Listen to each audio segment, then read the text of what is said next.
this case considered the issue of trespass, and whether or not a landowner who mistakenly constructed a building on a parcel of land and then sold it could obtain relief under the Encroachment of Buildings Act.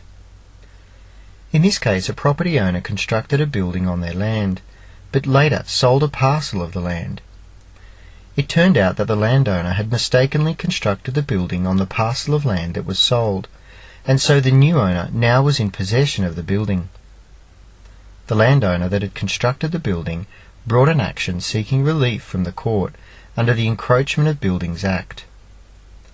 This act allowed for the movement of boundaries between land when a dispute arose, and a building was built across two adjoining parcels of land.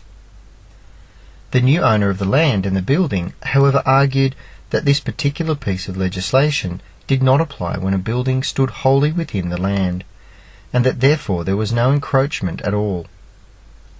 The central issue for the court was whether or not the court could grant relief under this particular legislation in the circumstances. The court ultimately held this case considered the issue of permanency in relation to the handwriting on a will, and whether or not pen or pencil can be accepted into probate. In this case, the will was written in pen and pencil. The court needed to determine which words formed the will and which words were excluded. The court determined that if a will is